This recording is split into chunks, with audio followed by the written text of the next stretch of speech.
So they know that smiling woman with the headset does not really work in your office. That's exactly what that was too. Welcome to the Smart Brand Marketing Podcast with your host, Tom, the Digital Architect Liebelt. Are you tired of spending money on marketing efforts that produce little or no results? Unable to decide whether internet marketing is right for your business? Want to take your brand to the next level but are unsure of what steps to take next? Hey, you're not alone. Join thousands of others in their pursuit of growing a profitable business and learning actionable strategies on how they can outperform brands that are older, bigger, and stronger. Hey there, listener. If you're here and I'm here, it means we survived another week and it's Wednesday morning. This is session number 8 of the Smart Brand Marketing Podcast. Today, you will find out what the second most important page on your website is, how to quickly improve it, and what types of results you can get from doing so. Rob Dix is with us, and he can't wait to get started, so let's do it. Well, the first thing I want to know is, why did you even get into the About Us pages business? Like, what made you get into that? We got into it because basically, for background, like our company is called Mortified Cow. We do brand consulting and copywriting, and we got into specializing in boring companies, because we like the challenge of kind of taking someone like an accountant or something else who's an industry you think is really boring and finding the angle, finding something to make it stand out and make it fun.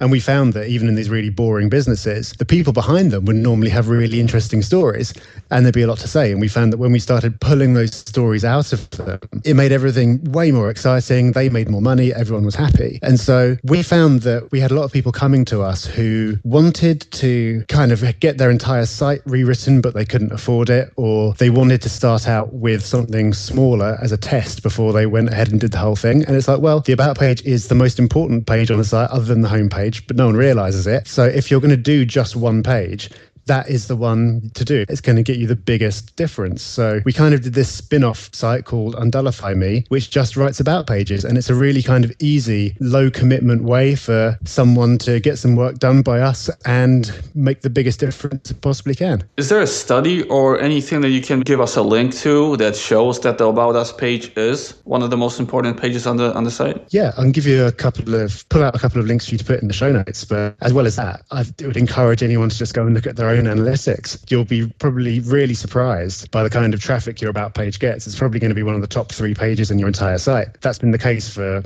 pretty much every site we've ever worked on. Most people will just think like, really? About Us page? They will like to think that it's the services page or the product page. Mm-hmm. But it's usually not. And that's the same thing I've noticed in my business. And that's why I got you on this interview. My About Us page gets the most views other than the whole page. However, it was the last thing I wrote. And it does suck. Kind of just talks about when the business started and kind of how great we are and things like that. Yeah. But I'm rewriting everything now. Yeah, it's always the afterthought page. And no one ever goes back to it. And most people probably haven't looked at their own About page for over a year, and they'd be kind of surprised and go, oh, this is all really out of date, if they actually looked at it. I think the reason why it makes a big difference and why everyone wants it to be the services page, but it's not, is that there are a lot of industries where everything looks kind of the same. Like, say you want to hire an SEO company or something, you'll probably find that they're making the same kind of promises, as talking about the same kind of benefits. The way people research stuff, or the way I research things, is if I want to hire a company, I'll open 10 different browser tabs, all with companies who have come up in search or something. So like, imagine that your company is open in one tab and then you've got 10 competitors next to you, and people are going through and they're finding that everything is just looking the same. When they're looking at the products and everything else, it's the same promises and everything else. But the About page is where there's the potential for differentiation. And that's why it's so powerful, because people are kind of going there looking for something to cling on to just like, tell me something that I can use to make a decision about this. And that's where, if you have an About page that really stands out and grabs them, you can have a big advantage over all the other guys who are saying the same old guff about, we've been in business since this year and we have this many employees, and no one cares. Yeah, and it's scary because I got that vision right now. And I have people calling me sometimes and they're like, whoa, I'm just calling around all the SEO companies on the first page of Google. Well, yeah, I get that. But now when I think about how they researched it and how they had my tab open with 9 other guys, and when I think about my About Us page and how bad it is and there's no real difference, I'm like, man, I am leaving a lot on the table. Yeah, exactly. And And when it's done well, it's really powerful because it means that when someone does phone you, they already know a lot about you and they've got a sense of what your story is and what you stand for and everything else. And so like we've done these sites for like, we did one for a realtor, and he said that when he started going out and doing appraisals and going to people in the homes, when he'd show up, they'd say to him, oh yeah, I read your story. It's really interesting how you did this. And I liked how you said that. So by the time he's walking through the door, that his about page has already done all that work for him. So there's already that kind of, there's something to talk about, there's some trust there, and that's something that most people just don't have. And so it's just that kind of opportunity. It kind of warms the cold call, I guess. I've actually heard someone tell me that everyone should have at least a 2-minute video of themselves on the About Us page talking to the customer just to get that report going. What do you think about that? If you can have mixed media on there, if you can have video and text, I think that's a definite benefit, because there are some people who like to read, some people who like to watch. If you can serve both of those, that's great. And of course, if you're comfortable on video, then you can get yourself across possibly better than you can in writing. If you're super awkward, then it's better to have no video at all. But if you can do it, I think that's great. Like the same goes for the length of the copy. Like, I don't think there's anything wrong with having a lot of copy if there's a lot to say and every word is working. Like we've done pages for people which are 900 words long, which sounds insane, but people do read the entire thing if it's written as in a compelling way and it's telling a story. There's no reason not to have that. So I'd say having as long as it needs to be, having a really comprehensive load of text and having a video on there, that's great. That's the ultimate if you can do that. You mentioned the word story a lot of the times. Can you kind of explain what do you mean by a story when it comes to an accountant? You might be an accountant, but there must be a reason you got into it in the first place. And there must be something that you're trying to achieve through it. And if not, then it's probably a good idea to make something up pretty quick, because people want to have a sense of why you're doing it. Just like some kind of, like most people have an interesting story about how they got into something and how the company's evolved over time. It doesn't have to be the world's greatest story, but I think people just kind of want to know how it started. They want to get the human side. That's where things fall short a lot of the time, because you get you get the facts. And so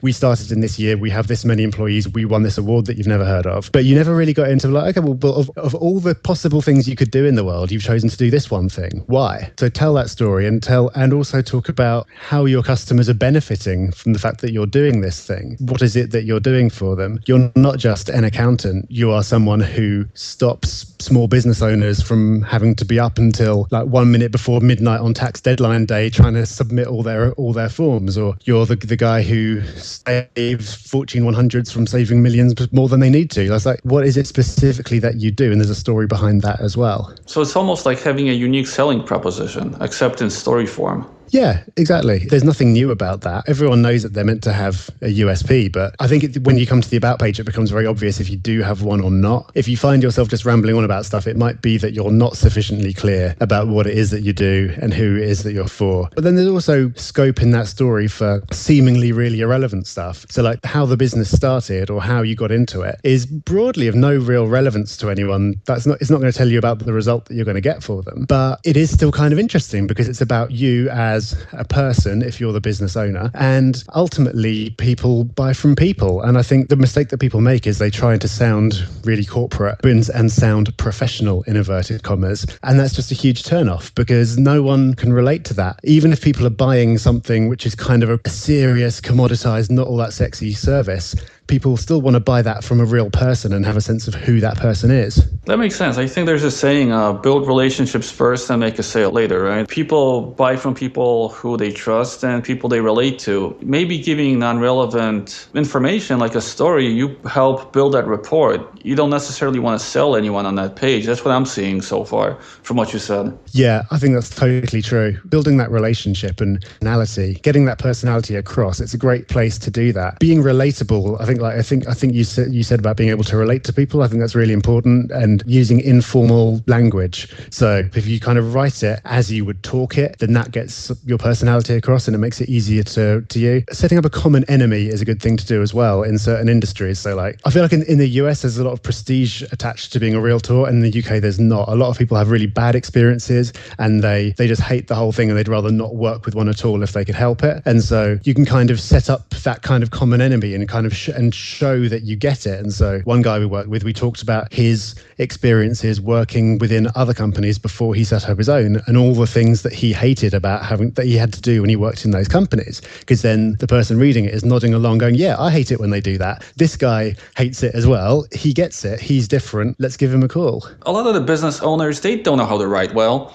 If you tell someone to sit down and write a story, that's a really hard thing to do. It would help if there's like a template, because a story has an introduction, then it has maybe some conflict, some excitement, and then it's got to wrap itself up. Like there are steps, right, in each story. Screenwriters, they don't start writing something freehand, right? They know the twists and turns and all the things that should be in there. So can you kind of maybe give some advice on that? Yeah, it's a tough one. I think people find it really hard to write about themselves. Even people who are quite confident writers find it hard to write about themselves because they're too close to the subject. And it's really hard to know what it is that's going to be interesting to someone else. So I think where it has a value working with someone like us is that we sort of normally talk to people for about an hour. We far prefer to do it on the phone or in person than over email, because a lot of the time someone will just make an offhand comment and that will be the angle, or something that they just don't think is important at all, and they hardly mention it. There's like, oh, hang on, what's that? That's really interesting. And so it's really hard to have that perspective when you're doing it on your own. But if you are doing it on your own, then if you go to our site, which is undullified.me, you can sign up on there to get some annotated examples of sites of pages that we've written. And so we've actually gone through line by line and said what we've done and why we've done it. And that might be quite useful because you can try and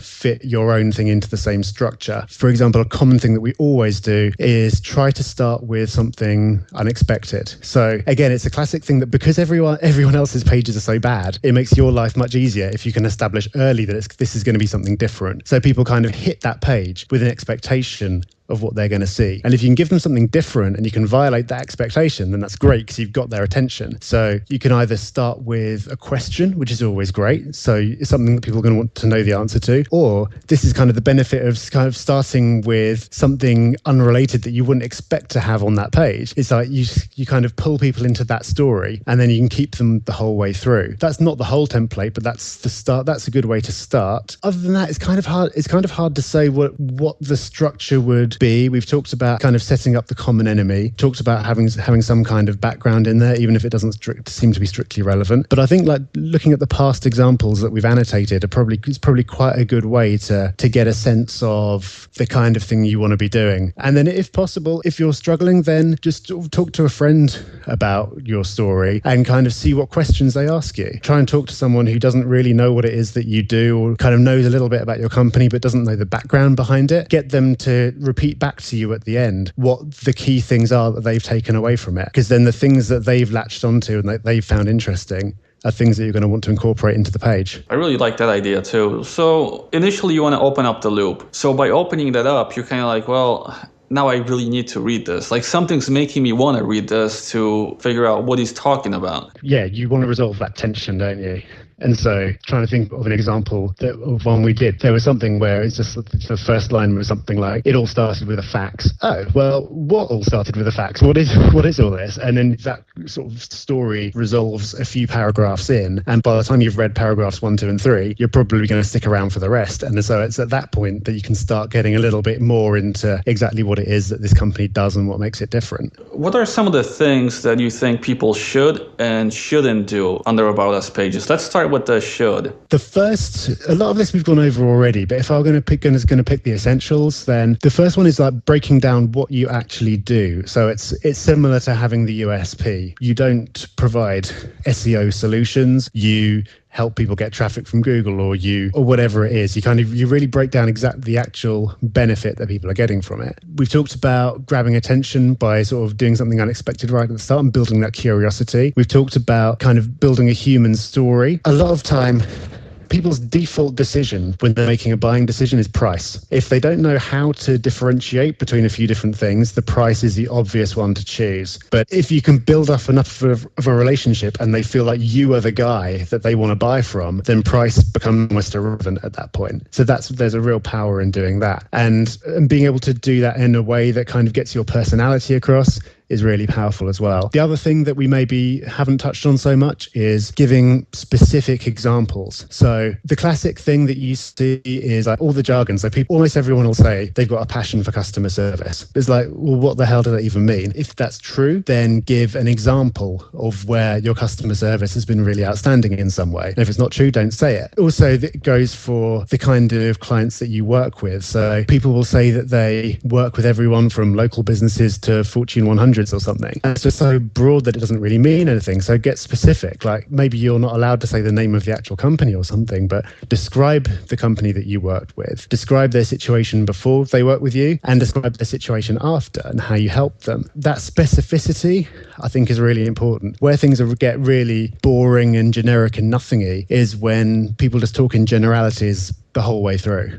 I think that's what most of us do. Everyone in SEO, I think, is a number one service provider. Yeah, but that's impossible, of course, but like for 99% of people. And it's like, and what does that mean anyway? If I was working with a number one service provider, how would that be different from if I was working with number 100? So like tell me what that difference is in a specific way. Yeah, but the problem is now when I see someone opening up 10 tabs and seeing that they're going to call 10 number one service providers, it's like, I think it kind of equals out, right? At that point in that person's head, no one's number one anymore. Exactly. Especially in something like SEO, I feel like there's so much skepticism around it that if you're just kind of giving it the same old stuff as everyone else, then I don't know if people are even reading that, because like you filter out all those kind of claims and those buzzwords so quickly. But that's great news, because if that's the industry you're in, then it makes it so easy for you to do something a bit different and stand apart. I think so. I actually looked over the top 10 in my area, and no one really puts their face on the About Us page. So right there, I found that's probably an easy win for me. Everyone has the same jargon, right? Everyone's offering solutions, number one this, number one that, and everyone just talks about themselves. And no one has a video on there, right? So it just seems like those are easy wins for me. But at the same time, before someone does write an About Us page, I kind of want you to tell us like what we shouldn't do that we might be thinking of doing, even though we think a story is a good idea, or, Well, one of them you've just said, like jargon is the real no-no, and like solutions is the absolute classic. Everyone says that they provide solutions, but like, what does that mean? It kind of ties into the be specific point that we talked about a minute ago. It's like, don't just say that you're a provider of solutions, because that means absolutely nothing. Talk about what those solutions are. So if you've got anything that you've written, just like go through and find all the jargon. Most of the time, actually, I find that people use jargon because it's a way of getting around the fact that they don't really know what it is that they want to say. It's kind of a really easy get out card. For every piece of jargon, just cross it out, think about what you actually want to say and say that instead. Tied to that is empty statements. And so anything that's probably where you get things like having a passion for customer service or being results driven, things like that. It's like anything where you don't really know what it means, but you've just kind of put it in because you've read it somewhere else. And anything which everyone else says, that can just come straight out. Because if everyone else is saying it, then people will be blind to it by the time they find you anyway. It's zeroing in on what it is that's interesting to other people. Obviously, you've got to talk about yourself. That's kind of the whole point of it. But I feel like a lot of the time, people don't have a good sense of what's kind of interesting talking about yourself and what's not interesting talking about yourself. So people just kind of use it as an opportunity to kind of drone on and on and on in a really self-serving way. So it will just kind of be showing off about stuff that no one really cares about, or just like not having a sense of what people will find interesting at all. Like I found there was one site I found where they were talking about the parking situation outside their office, and they were talking about, and they said, and you can come and visit us, and it's really easy to park except on Tuesdays when this happens. Like, what? It's like that should be really clearly not interesting, but people just kind of lose focus on that. And I think that's where the exercise comes in, where you kind of talk to someone else about it. Yeah, but I can understand the parking situation, especially if someone's in Manhattan and they tell you, well, on Tuesdays between 2 and 4 you can get parking. That's a big benefit to people right there. Maybe it depends on your location. I don't know. But you have done a lot of these for clients, right? Have you noticed the type of increases in conversion or the actual measurable benefits of fixing up someone's About Us page? Because I'm curious about that too. Yeah, it's not always easy to measure. Like the thing that you can, we've done a few where you can like check the exit rate from the page, and that dramatically falls, which kind of implies that people kind of do what I've just been describing. It implies that people kind of go to a site, go, oh, I don't know, look at the about page, and if they can't find something to cling on to there, they'll just leave. So it implies that if you've got something which is more engaging, then people will go from that into the rest of the site. And that's another thing which I should have mentioned earlier. At the bottom of the page, give them something to do, give a next step. So it could be like and now go and look at our products, or now go and check out this blog post that we wrote about something, or whatever. But you should always have a next step so people get to the end of the page and know what they should be doing next. The data shows that seems to be what people are doing. You can look at the time on the page as well. We see people spending a really long time on the pages. That implies that the long ones, people are actually reading them.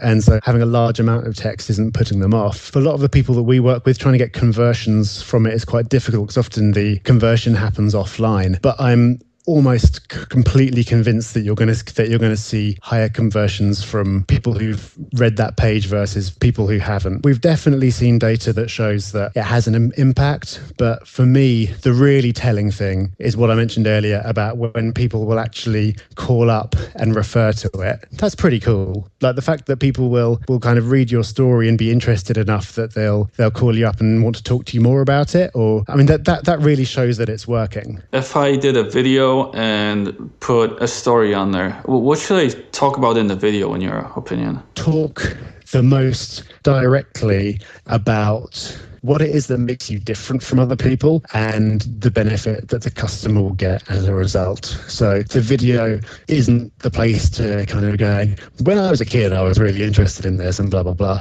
I think that's something that can come later. If you've just got kind of a 2-minute video, then again, it depends on the industry that you're in. But say if you were in SEO, you'd probably assume that people come to you knowing what SEO is and having some kind of preconceptions. You're probably not the first encounter that they've had with that industry. So you don't have to explain the benefits of SEO. You can talk about your approach, what it is that makes it different. So you could talk maybe briefly about how you arrived at that approach, bring the common enemy kind of thing into it as well. So if you think that there's a good chance that they've had bad experiences with SEO company before, then the video is a good place to be talking about that. These guys are doing bad practices and they're ripping people off and you're doing it right. Chances are you're going to get really passionate about that and you're going to get heads up, and that's going to come across in the video. That's probably the kind of thing that you want to be doing right there. Whatever it is that's going to kind of give you the chance to talk in the most authentic way about what you do. Yeah, I can see that. This is for any industry, bringing up the most common objections yourself before the client brings them up to you. Yeah. Because once you put all those on the table, it's more of just like, well,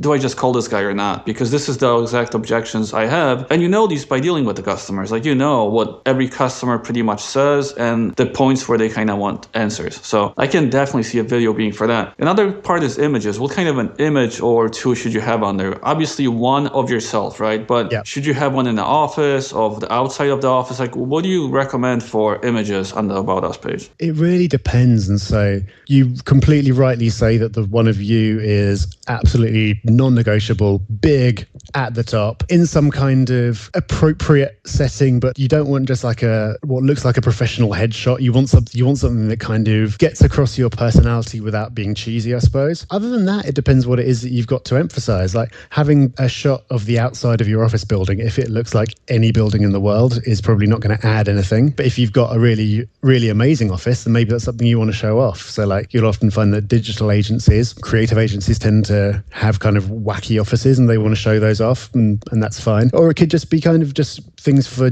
general kind of color. So the SEO example is a tough one because it doesn't look like anything. But then there are things like we did one for a chef. So obviously he wanted to show off his food and things like that. The only thing that you definitely do not want is stock photos. If you have one photo of you and nothing else, that's totally fine. You do not want to have one photo of you and 5 crappy stock photos. That gives people the impression that even without reading the words, that they kind of feel like, I've seen this image before. It's really generic. The words are probably going to be really generic. I'm not going to bother reading it. Yeah, the scary thing is I had one on my old website.